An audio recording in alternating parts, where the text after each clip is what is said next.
What is up, everybody? It's been a minute since I've been here on Houndsman XP, the original podcast for hound hunters, but I am back. Chris needed a hand, and I'm here to help him out. And back by popular demand, I'm going to be bringing my Your Favorite Dog of All Time segment. It did really good on All Mixed Up, and I got a lot of feedback for that.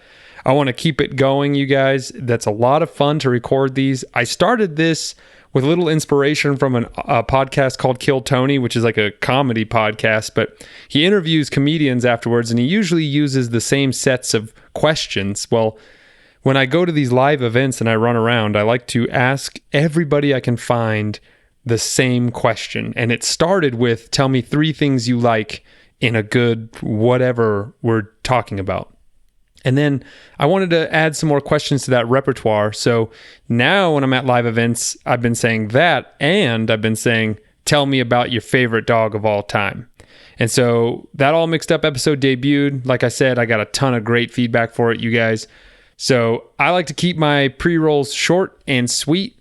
You guys, Houndsman XP has been stepping up to protect the rights of houndsmen nationwide. You guys know that. We're still in the fight for Colorado. And I met some great guys at Horses, Hounds, and Mules from the United Houndsmen of Colorado. If you haven't checked that out, you guys, take a look, step in, have your voice be heard for Colorado's houndsmen. You can go to Houndsman XP's website, and there's more stuff there to join the fight. Check out our Patreon page, you guys. There's so much cool stuff. Many of the Your Favorite Dog of All Times drop there first. All of the video content that you're ever going to see on HXP TV, our YouTube TV channel, always goes to Patreon first. And they get to see it sometimes for months before it's ever released to HXP TV. So there's all kinds of cool bonus material, tailgate talks, recipes, videos, articles, all kinds of stuff, you guys. So go check us out on Patreon, houndsmanxp.com. Click on the Support Us tab for Patreon, or just go to patreon.com. Check us out, you guys. There's all kinds of bonuses for joining. So, you guys, I like to keep it sweet, keep it short, and I want to get right to the action. That's how I like to live my life. So it's great to be back on Houndsman XP, the original podcast. It's kind of a return to my roots. So I hope you guys enjoy this. Some of my favorite guests, I reached out to them, and I want to hear from you. This is a easy topic, you guys. Some people get really nervous. They're like, I don't got anything to say. And I say, it's so easy to talk about your favorite dog of all time. And every single one of these people I interviewed were a little nervous at first, and then they got to smiling, and you can hear them relax and open up about such an easy topic. So reach out to me, seth.houndsmanxp@gmail. Reach out to me on Facebook. Reach out to me on Insta. However you guys like to use your preferred media. If you want to talk about your favorite dog of all time for 10 to 15 minutes and have your voice heard for all time, for the world, just reach out to me. I'd love to have you on. This is my favorite subject to talk about with my fans, my friends, and you guys, the fans of Houndsman XP. So sit back, you guys, enjoy, and thank you so much for joining us here. I hope you guys put a smile on your face hearing people talk about their favorite dog, and you think about yours. I'll catch you all later. Thanks again for joining us. Tell me your name and the name of your favorite dog of all time.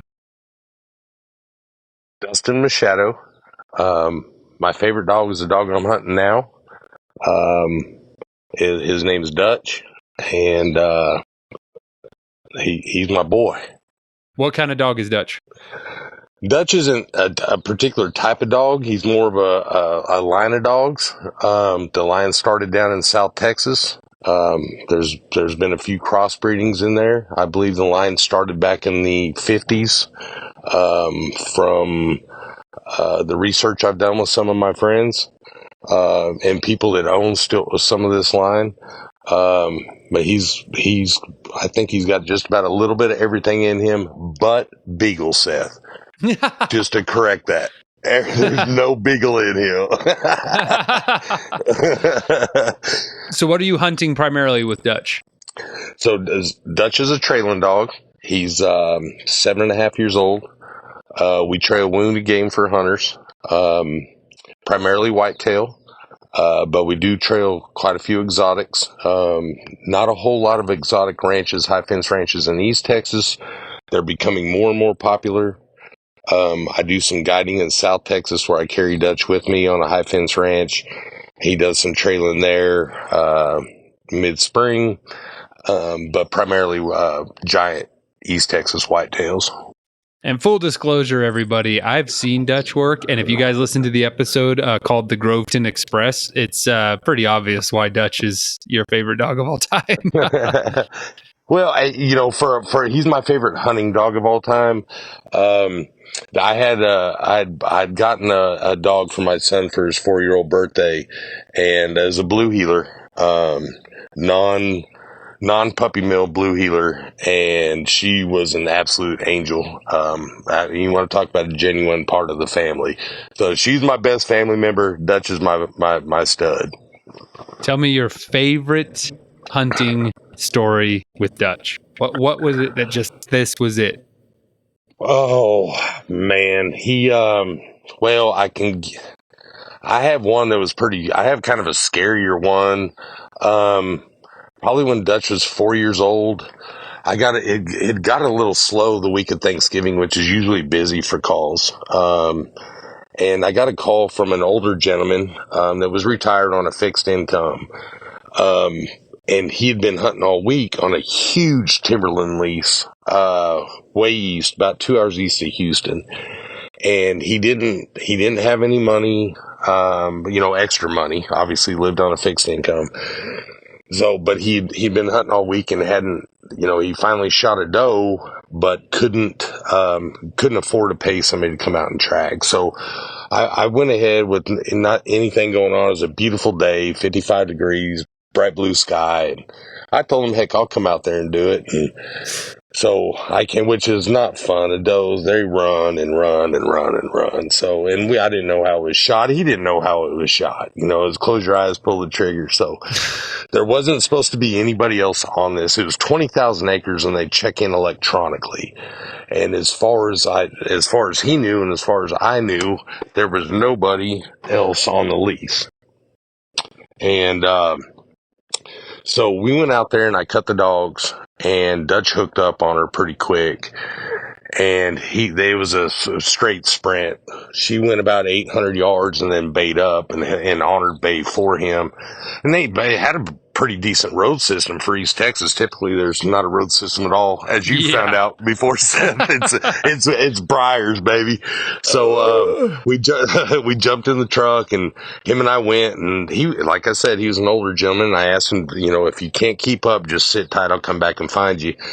We made it about 680 yards. I had about 250 yards to go to work my way to Dutch. And as soon as I jumped out of the truck, I heard a gunshot. And my heart jumped in my throat. Oh. And I came running in. I saw the hunter coming down the lane. The freaking doe bayed up right in his shooting lane. And my heart, it just dropped. I already knew what type of dog Dutch was. And I just started yelling from the woods as I was running full speed. Please tell me you didn't shoot my dog. You didn't shoot my dog. Didn't shoot my dog. Now you have to remember earlier in the season, one of my best friends, Troop Bishop in Brownwood, Texas, had his tracking dog, Copper, which is Dutch's grandmother, killed, by a landowner. So it was fresh in my mind, and I knew how devastated Troop was over this, and his whole family, obviously. And so I came running in, and this young fella, he said, man, there's no way. And I saw on the GPS, Dutch was gone. He'd already circled back. He'd went all the way back to the hit site where he started at. And the guy, I I wasn't furious. I was keeping my cool. And the guy said, man, I saw the tracking collar. I saw the tracking collar, and I just shot the doe. He said, but I was a little nervous because your dog wouldn't let me grab my doe because Dutch was trying to eat his ass. You know what I mean? So, he said, I shoot him off with my rifle. Dutch went back, and then I saw that he tracked my truck all the way back to my truck, and he was back laid up at my truck. The older gentleman shows up. They start getting into an argument over whose deer it was. Yeah. And it was a cluster. And at that point, all I cared about was getting my hands back on my dog. Yeah. It's my worst nightmare. Nobody is allowed to shoot over the top of my dog. I'm the only one that does that. So I just started walking back to the truck. I didn't even say nothing to the older gentleman. You can come or you can sit here and argue. And I actually got back. I grabbed Dutch, hugged him, threw him in the truck. The older gentleman had followed behind me, got him in his truck, took him back to camp. Y'all are going to have to hash that out later. I got on a hunting group, or I'm on a hunting group page over here in East Texas, and I just posted, does anybody know a young man that hunts this hunting club? Could you please have him call me? And he actually reached out to me, and we talked for about 20 minutes on the phone, and told him I owed him a steak. And I hope he gets everything worked out. And actually, the leaseholder was the guy that ran the lease was actually on there as well. And he reached out to me. He said, no harm, no foul. We got everything worked out. But after I dropped the older gentleman back off at his camp, I was driving back and I called Troop, the one that he had lost Dutch's grandmother. Man, I started freaking bawling. I couldn't stop, Seth. I mean, it just started rolling out of me, the what ifs. You know what I mean? Yes. This dog's special.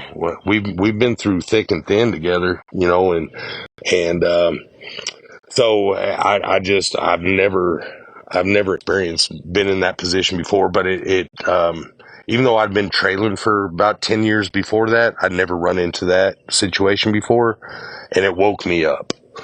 Yeah. If that can happen on a 20,000 acre lease, what are the odds? What happens if it's on a 15 acre or 1,500 acre lease, right? Yeah, so, right. Long story short, I don't know if that's probably the best story. Dutch has amazed me hundreds of times.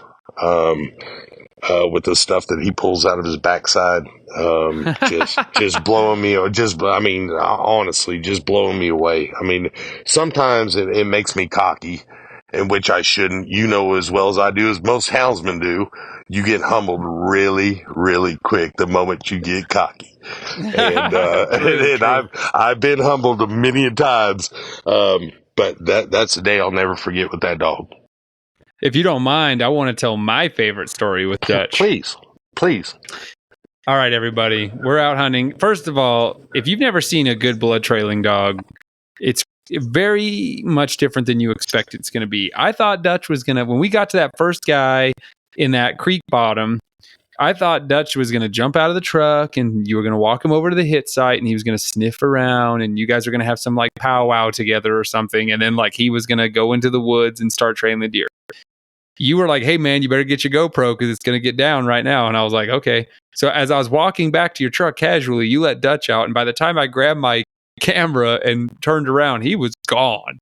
He didn't even stop at the hit site. He just ran out of the truck and just sniffed around for like 5 minutes and then just took off into the woods. And I was like, oh, dang. And then he found the deer like no time at all. So that was cool. But my favorite story with Dutch was you wanted to start Lip and let Lip out there to practice on this doe that this archer had shot. And so it was in the pitch black, everybody. We got there at like 11 at night because this was the last guy on the docket. This guy had wounded a deer with his bow. He's like, hey, I don't want to leave a wounded one out. Can we find it? And we were like, yeah, sure. So we let Lip out. He trails the deer. I don't really know what happened out there in the dark. You got hung on a loose. Okay. Yeah. So we got hung up and then we were like, let's cut Dutch in and see if he can figure it out. Well, Dutch rolls down the track. Yeah, he figures it out. And then I could hear it's pitch black, everyone. Literally, all coon hunters know exactly what I'm talking about. But if you're not a coon hunter, listen with me. And it's totally quiet. And then we just hear Dutch open. Bark, bark, bark. And I was like, holy crap. And I remember I spun and just looked at you. And you just looked at me and grinned. You're like, he's looking right at him. And I was like, oh.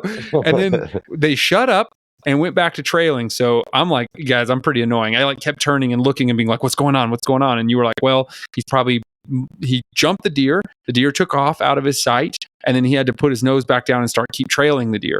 And then we'd hear him open and we'd see him speed up on the GPS. And then he'd get quiet again and then open and quiet. And then that sequence got faster and faster and faster. And we could see on the GPS, they were running in circles. And then they caught the deer, which was so awesome. This is in pitch black, total briar infested, thick wasteland. and they got the deer. That blew me away. That was one of the coolest things I've ever seen, still to this day, hunting with dogs. To trail a deer in pitch black and catch him. That was so cool. So cool. He's something special. He knows it too. He's cocky as hell, spoiled. He is spoiled. He knows the hardest thing with these dogs is keeping them busy. In East Texas, we are, it's ones and twosy calls. Rut starts kicking in about the third, obviously it varies, but about the third week of October, runs, strong and hard till right up until Thanksgiving, and then it slows down a little bit. And then, it seems like everybody's done hunting after Thanksgiving weekend. They've burned up all their kitchen passes, and then they're good to bring the kids back out during Christmas vacation. And then you get your few exotic calls, your high fence calls in the springtime. But the hardest thing to do with these dogs is keep them busy in the off season, because they're, you know what I mean? But especially when it's not hot yet, it's still cool. When it's hot, they just lay around, or lazy old dogs. Minor bums. You know what I mean? Yeah. Right? Yeah. So, but that part of springtime where it's still, pretty nipply in the morning, and dogs get all pert, they're just looking for something frisky to get into. Yeah, oh, yeah.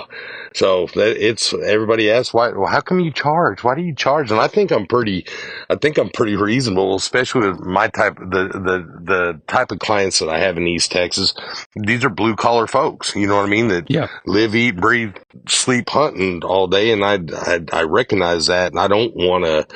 I have to charge something. Fuel's not cheap. Vet bills aren't cheap. Dog food's not cheap, and patience in the off season isn't cheap. So I have to charge a little. I have to charge a little something, but I think I'm really fair. But my goodness, truth be told, I should probably charge 10 times the amount just for the stuff that they get into in the off season. So here's my final question on this topic. What do you think? Do you think Dutch can be replicated? And if so, what's your plan to keep that genetic line moving forward? Okay, so I've line bred Dutch with the daughter of his with no success. I've crossbred Dutch, but not. I thought was a decent jip, and it was a jip of mine, right? But she produced a couple good dogs. Rip, Danny Butt's dog, and then another good friend of mine, Lance Self, which he mostly trails on his brother's ranch, him and his brother's ranch. But Rip's a lot closer, or probably a lot more equal to Dutch, how he turned out. So I kind of gave up on the line breeding for right now, just because I need to do more research and more talking to the old timers, who they're picking to line breed with. I actually have a jip here right now, that's going to whelp here at the house. That's is an outcross. I saw this dog work for the very first time I met Danny Butts. And I fell in love with her 6.5 years ago. She's a beautiful dog. She's a hog dog, but working stock nonetheless. But I remember when I met Danny and Dwayne, they cut the box loose, and the whole box peeled out. Like you've seen, they just gone, right? Except for this one brindle jip. And she's a light colored brindle. Gorgeous. I mean, just gorgeous. She jumped out and she got on that dirt road in front of us, and she just went to trailing for about 200 yards right in front of the buggy, nose to the ground, nice and slow and steady. And she broke off to the right. And within 400 yards, she had a hog bait up all by herself. And I fell in love with that girl from that very minute. We've always talked about breeding Dutch with her. We just never had, it wasn't right timing. The hog dogging starts right after deer season typically, and then you're limited on time. So it's kind of up to the female, right? When you can get that done. Right. I've been waiting for a long time. That's right. So, and it's got to be perfect timing. So she's due any day now, and I'm she's extremely intelligent. Though Dutch is extremely intelligent. So we're really hoping to get a good cross out of it, going to the European model of crossing best with best. Nice. Yeah. So that's a big thing in the rabbit dog world too. There's two schools of thought.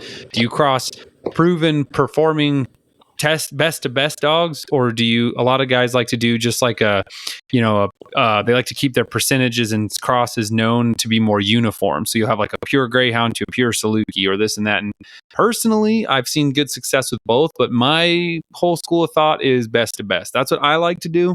But I like to see Pronto and Calypso are long lines of best to best, and they're badass. So I mean, I have a small pool, but yeah.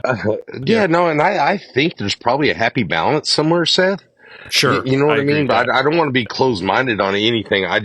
That one line breeding I did, it turned out, because I line bred the Jip at a younger age, like less than 2. I line bred her in her second cycle. She hadn't fully matured yet, so I thought I knew what she was, and she ended up being something completely different. And so, and it wasn't just what I raised and tried to see what I got. I gave her, Danny got a pup. Danny got 2 pups. And I gave some pups to some other guys. We all saw the same thing, the sketchiness, you know what I mean? The twitch, the sketchy, the coyote, if you will. Yeah. And so, and I just said, you know what? I know there's a process to it. I know there's a thinking, there's this and that. I just need to do more research, not so much scientifically, but with the guys that have been doing it for 50 years. Time and wisdom. Yes, absolutely. I'll put that against science all day long when it comes to dogs. Been there, done that. Yeah, that's big. Yes, sir. It's huge. Yes, sir. So that's it, brother. That's what I got. Hey, man, I appreciate you so much coming on. Dustin, as always, everybody knows, you guys, this is no secret. I get to travel, and I'm so fortunate. I love traveling for Houndsman XP. And it is no secret, guys, that I absolutely love coming to East Texas. And you're a huge reason why I love to go, man. You are the best. Thank you for being so awesome. And I will be seeing you this winter. Seth, you are my family. My house is your house, and you and your wife are always welcome here. We love you to death. And I know Danny feels the same way. I don't like speaking for anybody else, but we do talk quite a bit. So you are family, and you and your family are always welcome here, my friend. Likewise. And if you don't come run a rabbit with me this winter, I'm going to elbow drop you. Okay. No, hey, fair enough. I've been telling you for 2 years. You know what I've been dealing with, so I finally, I think I'm getting freed up. Some slack. I cut you some slack. Appreciate it, brother. Thank you so much. You bet. Tell Chad I said what's up. I will, brother. All right, later.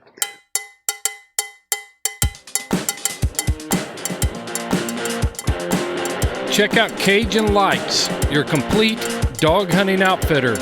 Tracking equipment, leashes, collars, dog supplies, and much, much more. You can find it all at CajunLights.com. And don't forget their outstanding lineup of lights. You can find it all at CajunLights.com. Tell me your name and your favorite dog of all time. My name is Bill, and since you gave me the invitation to, I'm going to give a shameless plug to my Instagram, _ canine power _ Got to throw that in there. I kind of have to. So, no, my favorite dog of all time. You guys are primarily hunting dog based, but it is not a hunting dog in the typical sense. It was a border collie cow dog that I had named Newt. He was a dog that I got. I was in a feed store, and some girl came in and said her dad had some border collie puppies. Asked if anybody wanted them, and I said that I didn't really need one, but I'd take a look at him. And I went out there, and I actually met the guy in the bar in Halfway, Oregon, and the guy was 3 sheets to the wind. He had no idea I was coming. And anyways, I went over to his house, and he had these little black and white fuzzballs running around. They were wormy and just not very good shape. And I said, well, it was the last pup, I think. And I said, I got to take this dog. I don't know. I can't leave him here, So that's where it all started. So. And what stock did you primarily work with him? Cattle? Yes. Yeah. Primarily cattle. The neat thing about Newt that was kind of made him a standout dog for me was the ability to rate stock. So I say that because you asked me what stock I worked, and it was primarily cattle, but I did work sheep, I did work goats. I started him on ducks, and then I moved him into geese because he got a little rough, and then he got a little rougher than that. And about 6 months old, which is way too young, I needed a dog and he needed a job.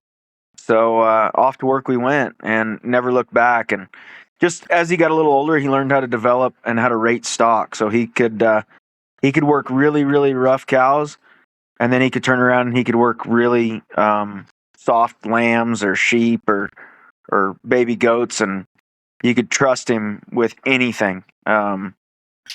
He was not one of those dogs that was so driven to herd that he would kill small critters like that, unless it was a wild thing.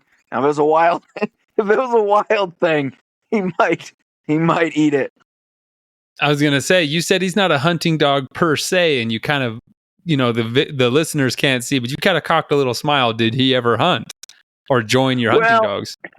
So I mean, I jumped coyotes with him way back. So this dog he was 13 or 14 years old, and we'll get into that. But he, back in the day, I was on some big ranches out west, and you jump coyotes, and I think it's just built into domestic dogs. They just do not like coyotes, and he didn't need any encouragement to chew on a coyote. He didn't like raccoons. We've jumped a few of those over the years. He didn't like badgers. He didn't have quite the grit for handling badgers face to face, but he was dang sure. He'd go after about anything. He was a super cool dog. I don't think I'll ever have another one like him. He was the dog. Just, I don't know, if I thought it, Newt knew it, and he was way ahead of me most of the time. Houndsman XP, although we are a hunting dog show, I still like to say this all the time. I think all sporting dogs are welcome, and I have a huge interest in stock dogs, so that's totally a good answer. What is your favorite story with Newt? What when this happened, you were just like, Newt, you rule. Tell me about it. I had a situation. I don't know. I had a lot of really, really cool stories with him. I mean, I had the dog for 13 years, and I cowboyed. I thought about it a while back, and I think we were in 7 or 8 states. We've worked close to 1 million head of cattle together, and I just, so I've got a lot of history with that dog, and one of the coolest deals I had, and it was kind of the pinnacle, and it was one of those moments where you just kind of sit there and you just, I don't know, about cry to watch it happen. I was in Wyoming, and we got into a bad situation with some cows in the middle of the winter, or early winter, but we were high elevation, so there was a lot of snow. And some cows had turned around and ran back up onto the mountain country. They got about halfway down, and they got hit by a blizzard, and they turned around and they ran back into the high country. And so that country was full of great big, deep, steep, nasty draws. And we were kind of up against the line. We had a couple of days there to get cows gathered and get out of there. And we went pretty hardcore for a week to get cows. And towards the end of it, we had a great big draw that was probably 600 feet deep.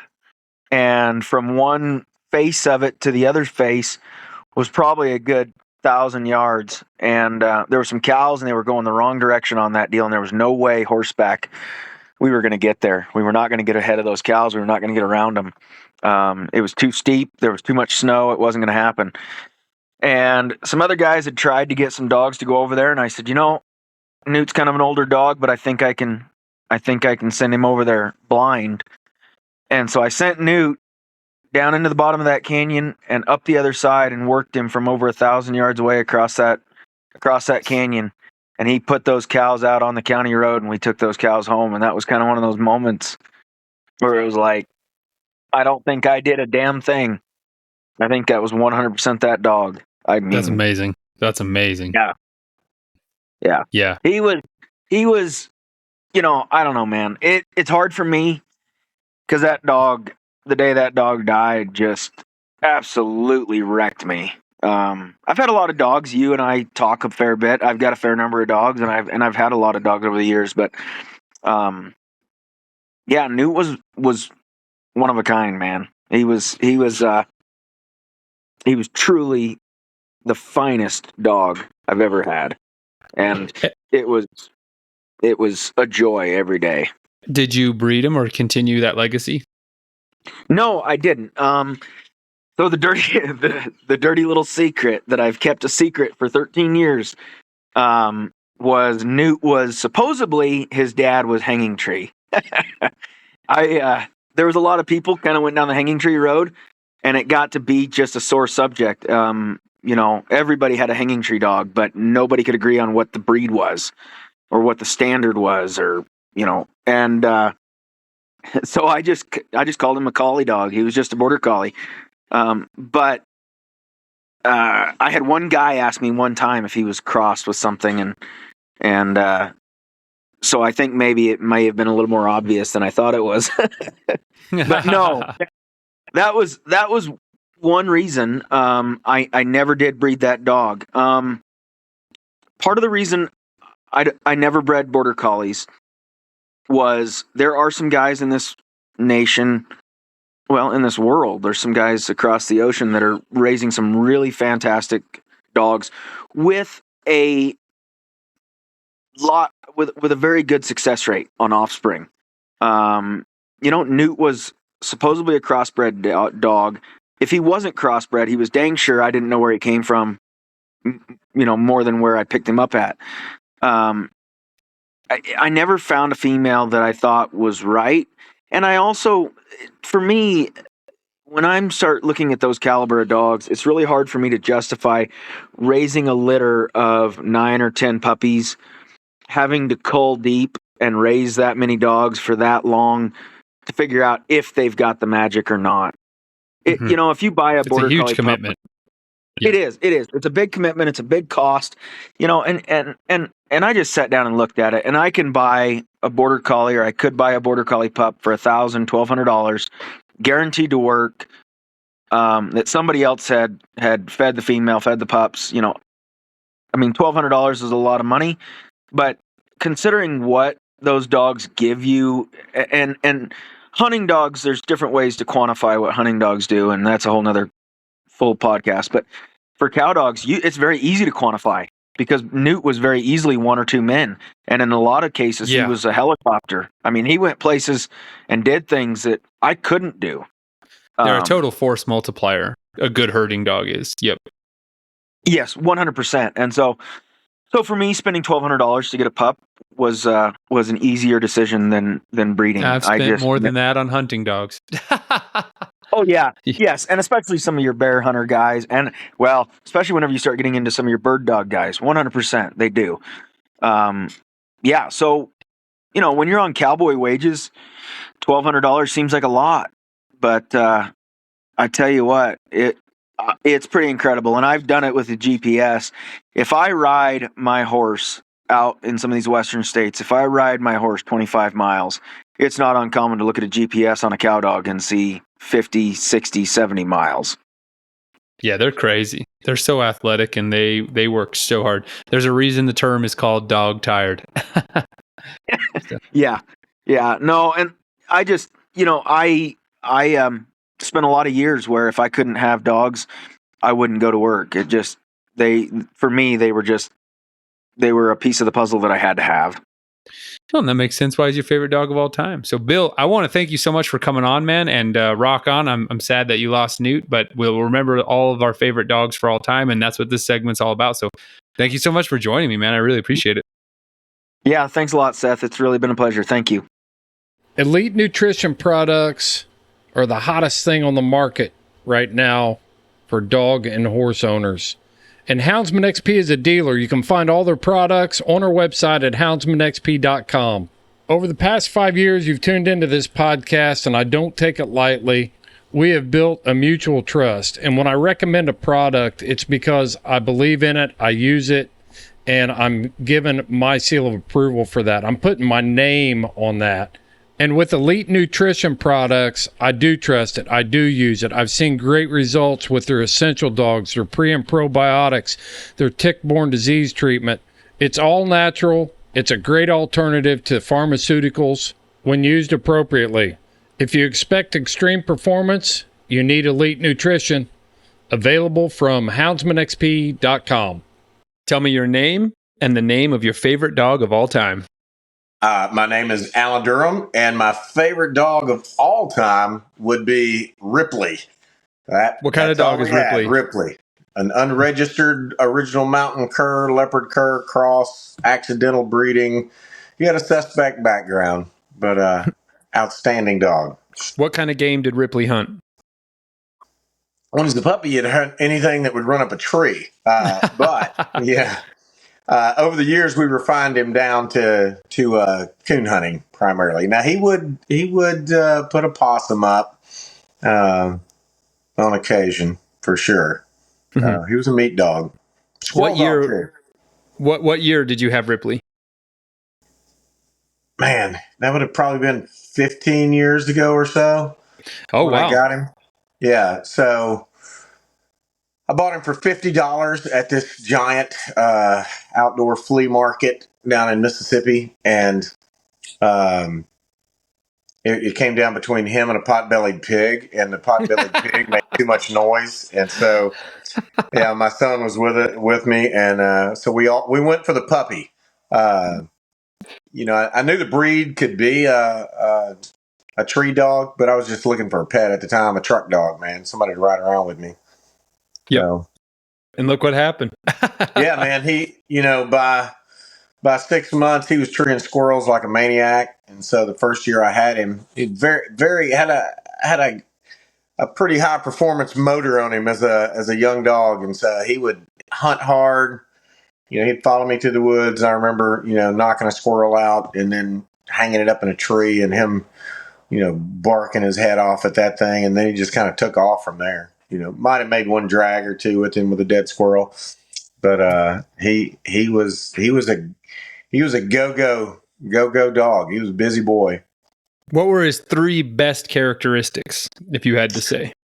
One, he had a lot of hunt. He was very active in the woods. Had a great personality. I mean, he was curs in general. They're kind of they're their master's dogs, and so they're very relatable. They're not distant. They like it. They like to be petted. They like to be scratched. So he was a go-getter, and I didn't know at the time, Seth, because I didn't hunt with anybody else, but he was a pretty deadgum good coon dog. I mean, we were, and I wasn't hunting hard like a lot of these guys do, but we were probably knocking out 75 to 80 coons a year with him, and that's hunting a couple of times a week. So wow, yeah. Okay. If he was barking, there was something up that tree. It was the rare occasion that he slick treed. It just didn't happen much. Did he open on track, or was he pretty silent on track? If he was opening on track, you knew he was trashing. He was chasing a deer if he was opening on track, man. In his early days, I had a buddy of mine that hunted with me, and typically, if he treed, beyond 800 yards, he had been trashing hard and just ran across the coon and switched over. But, I've had to walk a mile to him treed, and my buddy's like, he ran a deer. I go, man, I don't know. Maybe it was a hot coon track, but I knew he was running deer. There's no two ways about it. And then he'd fall off on a coon and start blowing the top out of a tree. And then my buddy's like, man, that dog, I know he was running a deer. No, man, he wasn't. Yeah, you're like, nah, that was just an athletic coon. Yeah, absolutely. It was a coon with new Converse, man. He was running. But I love that. Yeah. Did you breed this dog? No, man. I'm not kidding. The guy that I got him from, he was literally sitting in a lawn chair at this big flea market thing they have down in Ripley, Mississippi. I named him after Ripley, Mississippi. And he had some puppies in a little pen there. And I picked one up, looked at it, and I told him, hey, I'll come back by later, see what's left. And I came back by, and he still had some puppies, so I bought one. for $50. And now they were out of good tree dogs. The guy that I got him from, I stayed in touch with him. Real good dude.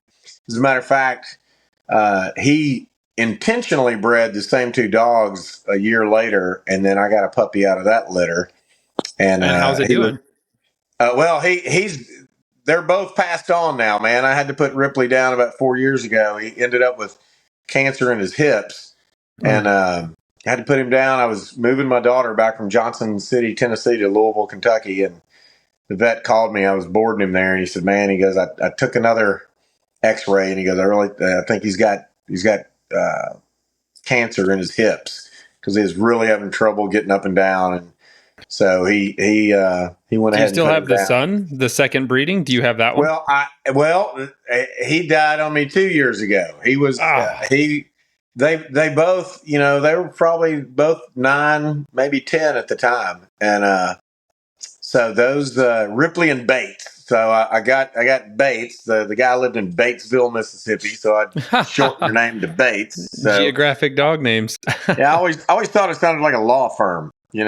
Ripley and Bates. Attorneys at law. We will prosecute your coons to the fullest. I love that. That'd be a great show. Coming this fall. They were great dogs, and Bates was a great dog too. It's just, when I got Ripley, I hunted him by himself all the time. So he was he was solid, and a lot of guys, I've heard them talk about the Me Too dog or whatever. Bates would roll in and tree with Ripley, but in later years, I started taking Bates by himself a lot, and he could do it by himself. He'd do a good job. So nice. But Ripley was the right size too. He was about 50 pounds. That's about the size I liked, because we have a lot of coyotes around here. And I just have always worried the smaller dogs. I'm always worried that coyotes are going to gang up on them, especially if you hunt, in the spring and stuff when they start having their pups. Right. I had one.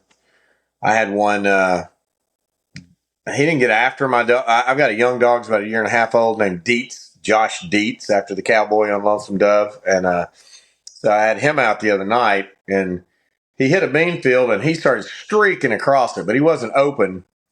And so I thought, man, he's chasing a deer. So I toned him back, and as soon as he turned and started back to me, a coyote started barking at him and followed him all the way back to me. So we've got him around here, man. And I just Ripley was he was plenty big to take care of himself, and Bates was about 65 pounds. So never had trouble with the coyotes with them.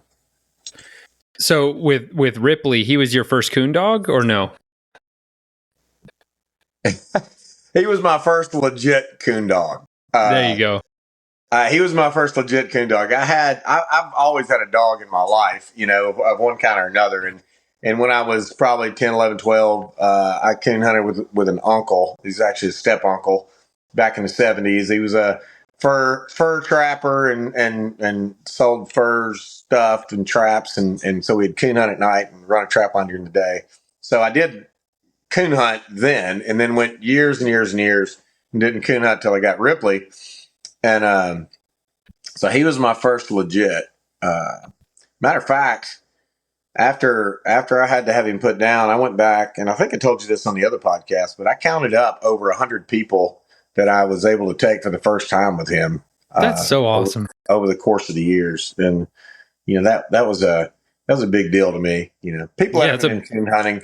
You go out at night and they're going on their first coon hunt, and it's like an African safari for folks, man. They're like, wow, This is crazy. This is in the dark. Aren't you afraid? Just a lot of fun. You don't have to be quiet.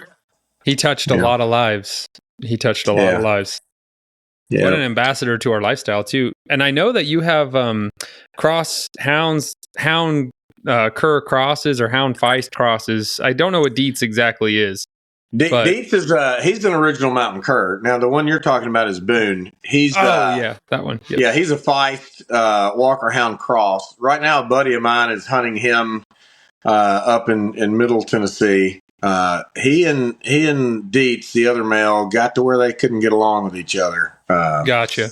They were going at each other pretty hard, and Dietz was such a young dog. He had a good year last year. I mean, he turned 1 in February, and so he had probably treed 25 to 30 solo coons this past year. So, wow. All right. Yeah. I wanted to hang on to him and see how he was going to develop. And my buddy's hunting Boone. I didn't know if maybe Ripley had like changed your mind or maybe made you enjoy those cur hound crosses and those feist hound crosses. It's very interesting. I like that. It's cool. Yeah. Well, I'm going to tell you, of course, I didn't know anything about, I know nothing about competition coon hunting. I've never done that. But, Ripley was a great dog, and I liked the way he looked. I liked the way he hunted. He had a great mouth. I liked his voice. He didn't have a real raspy voice or anything. He's kind of a little bit of a high-pitched voice that seemed to me to carry pretty darn well. Bates was a deeper toned dog, and his didn't carry quite as well, I didn't think. But I like that about him. He's a great dog, great personality. That matters so much, Yeah. Oh yeah. Hey, I'll tell you a funny story though. I got one of my best friends came over. This has been a number of years ago. He came over and pulled up the back of my house. He was going to do some electrical work out in my barn. I had a short or something, and so I was at the other side of the yard when he pulled up, and he gets out, and Ripley comes over to him, and he goes, "Hey man, does this dog bite?" And I was joking around. I said, he only bites assholes. And I turned around and walked off. Well, as I didn't turn around, I didn't go 3 paces, and I heard my buddy go, "Oh my gosh." He goes, "This dog just bit me." I go, "Well, I guess you're an asshole, because that's the only person, that's the only kind of guy he bites." He just grabbed him by the calf, Yeah. But that's the only person the dog ever even attempted to grab. So I said, "Man, something's wrong with you, Russ. You got to get your life right." That dog. Yeah, people say that dogs are good judges of character, but I got one in my yard that she's afraid of any strange man. So I'm like, yeah, she's just got a brain about the size of a jackrabbit brain in there. So I don't take her judgment of character very seriously. No.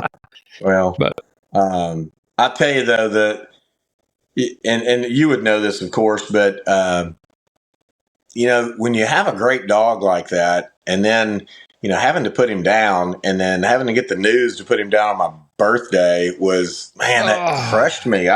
That's just such a great dog, and I really did impact a lot of people. There are a lot of guys that I have taken hunting that just they're into the sport now, or they're into hunting in general. Maybe not with dogs, but if I called them, they'd be more than happy to go. Man, they like to go.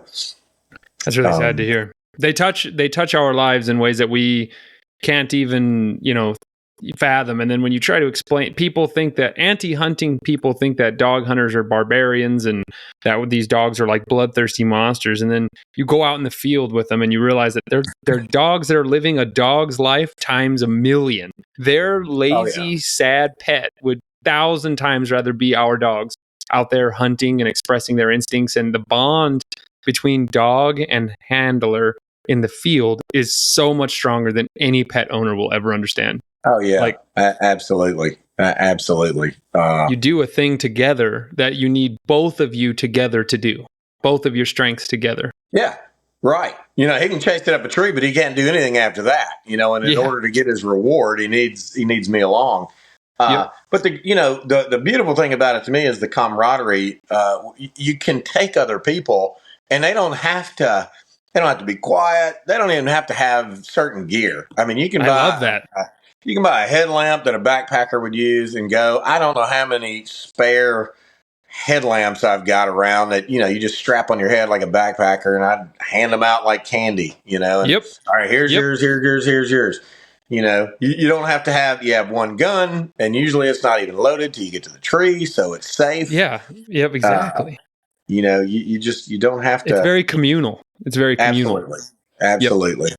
That's what I love to take people out with the coursing dogs is it's like, we don't have to be quiet. We don't have to wear camo. We don't have to be out at the butt crack of dawn. The jackrabbits are out there hiding. All we got to do is just walk around and hang out and talk until one appears. It's like, it's great. So, well, Alan, I wanted to thank you so much for joining us. The reason I really wanted to have you on is because I knew that Ripley you had touched so many lives with him, and I had a feeling you were going to bring him up. So What a great ambassador to our lifestyle you and him are, and rest in peace, Ripley. And thanks for joining me, Alan. I really appreciate it. Yeah.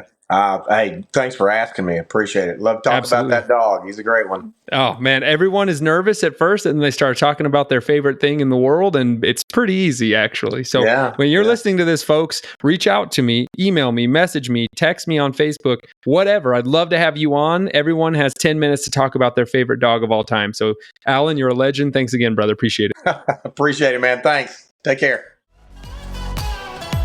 You know what app I use on my phone more than any other app besides the podcast app to listen to this here podcast? I use OnX. OnX Maps is the most comprehensive mapping system for hunters on the market today. I use it all the time. When I was in New Mexico, I was looking at 40,000 acres of ranch that I needed to learn. I flip open OnX and just start studying the map. When I'm riding trails, I put the tracking app on. It helps me get around in strange country. I could mark water sources, food sources, bear sign, just all kinds of options within OnX. You need to check out OnX Maps by going to houndsmanxp.com. Click on the link on our sponsor page. You'll go right to OnX Maps, and when you check out, enter the code HXP20 and you will get 20% off of your order. Know where you stand with OnX. Tell me your name and the name of your favorite dog of all time. My name's Luke Worthington. Man, probably my favorite dog of all time would be a dog I have right now. Her name's Rosie. Probably not the best. I don't think anybody's owned a great dog, but she's pretty good. Pretty reliable. What kind of dog is she? She's a quarter blue tick, quarter English. No, she's a quarter blue tick, quarter walker. 3/8 English and 1/8 trig. She's a Western special. She is, man. What are you primarily hunting with her? Lion and bobcat. Nice. And what do you think she excels on the most of the two? Lion now. Mm-hmm. She's really backed off on. I'm one of them guys who gets a puppy every year. No matter what, I get a pup. And I've introduced so many pups underneath her, she won't honor nothing. Once they start getting racy and blowing out of the country, she always has to check. She got really checky and she's really slowed down a lot. She's not old either. She's just getting really meticulous, getting blue ticky is what she's getting. How old is she? She's going to be 6. So she's 6 years old and already your favorite dog of all time. How many dogs have you owned in your life, you think? 20. Well, I think 28 hounds.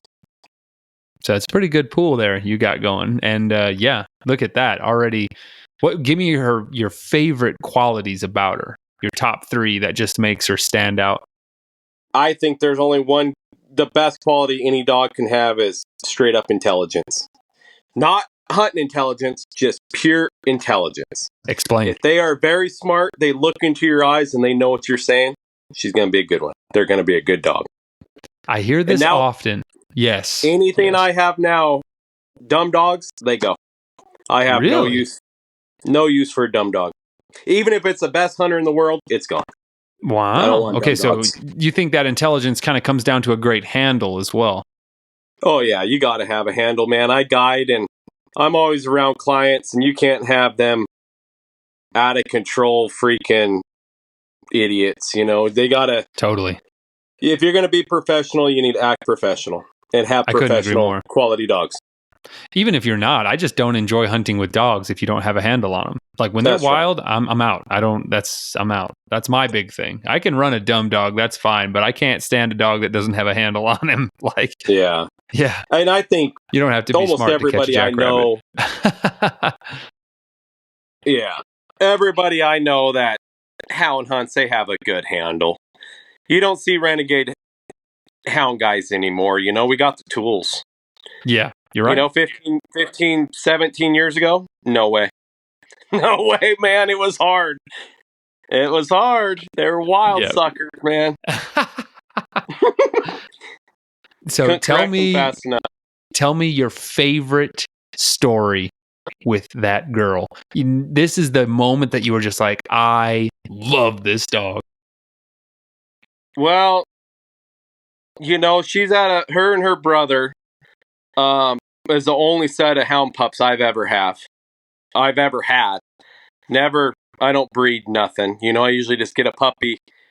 Somebody will offer me a pup or something. Just like I got a 75% map this dog just given to me, but I just like to get whatever and hunt them and see what people are bragging about, what they're running, what they're breeding anyways. And, they're just kind of special because they were my own. You still there? Yeah, yep, I'm still here. Can you hear me? Yep. Okay, yeah. She's always kind of been special. Her and her brother were just hardcore, out of the box, easy. Little trashy for a couple years. They're pretty hard to handle that way. They just had so much drive and so much prey drive and never would quit you. But I would say the very first year they hunted, especially her, we went we only caught 11 lions that year. They were puppies, and it was 100% every lion, just awesome. But they were pretty good tracks. It was puppy training tracks, but they were just there sticking on tree, just awesome, working hard on the tracks. And then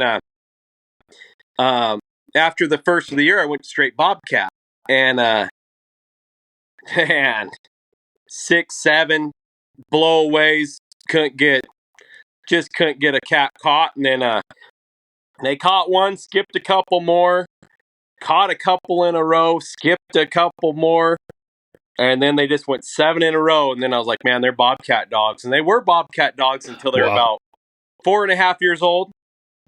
I don't think you could turn them loose and they catch a bobcat now.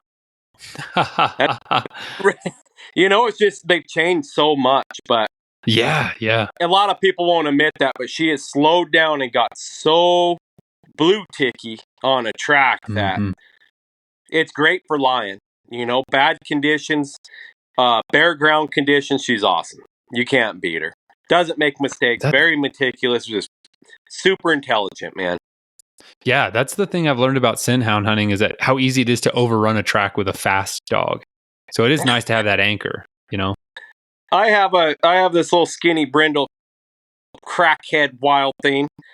Awesome bobcat dog.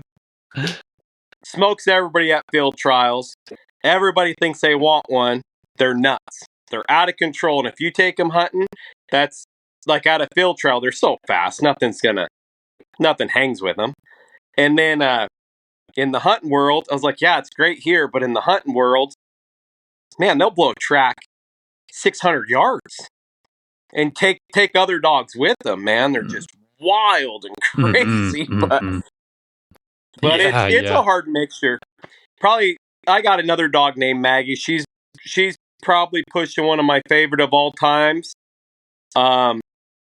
She's just a little bit quirky, little quirkier, kind of ornery. She's pretty crazy, but she's a good dog.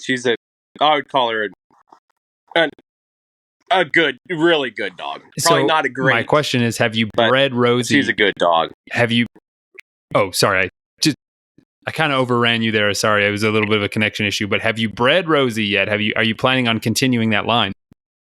Nope, they're fixed. Oh wow. Okay. Yep, I fixed. I only have 2 intact females right now. One's 2 years old, one's 1 year old, and an intact male. But no, they better be. I never bred because people think about the hunting stuff, but you look at a lot of these dogs, man, they're built like crap.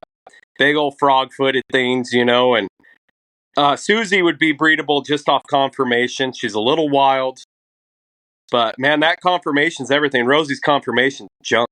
It's feet go to crap, and she breaks down, and she's a good dog, but her conformation's not breedable, in my opinion. Wow. I mean, great foresight of you. Your favorite dog of all time, and still you're like, I don't think she's where I want her to be. I would breed her. No way. Interesting. Even if I was to keep her intact, I would have never bred her because, man, their feet are turned out, and they're a bigger dog. They're probably too big. But there's a lot of things that I think if you're going to breed, they need to be money, man. And there's very few dogs I found that were good enough quality for me to want to breed. And because why are you going to breed? To keep pups, right? Yeah. And I feel like I know the answer to this already, clearly, but I'm going to ask it out to you because you hear this often in the hunting dog community. Do you think spaying and neutering hounds decreases their hunting ability? Hell no, man. It makes them better. I mean, I've heard that and scent hound people all the time in both directions. And I think spaying and neutering dogs is catching on. And I've heard people saying that neutering males especially gets them more focused. Do you think that's true? Yeah, oh yeah. Man, you cut a male dog and they're business now.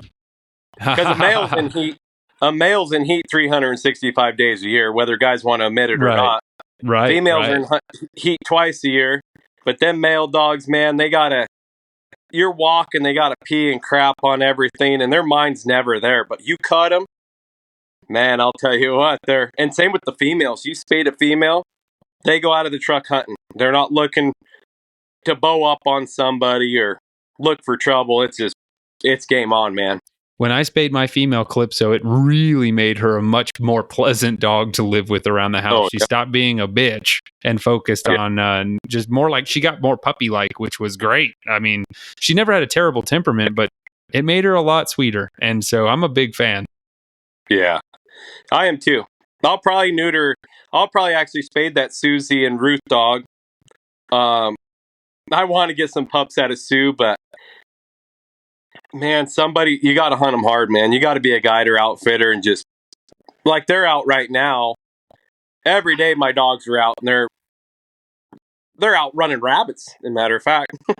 Nice. They know what's good. Yeah, they love running rabbits. And I think it's great for them. Keeps them trailing and keeps them in shape. But, it's that whole spade and neuter thing. It's great, man. It's a good thing. Yeah, it makes them a lot easier to have around the house, that's for sure, or even in the kennels, so. Well, I want to ask you one last question on Rosie. If you were to take her into the most ideal situation for her to excel, paint that picture for me, where if you had to take someone that you'd never seen, well, you're a guide, so this happens all the time, but let's set it up for her to just rock and roll. What's that perfect situation for her? Fresh lion track. a great simple answer. I love that. That's when that's what she is. She's a lion dog, but man, fresh track, they're gonna catch it. I love that. What an answer. She'll catch answer.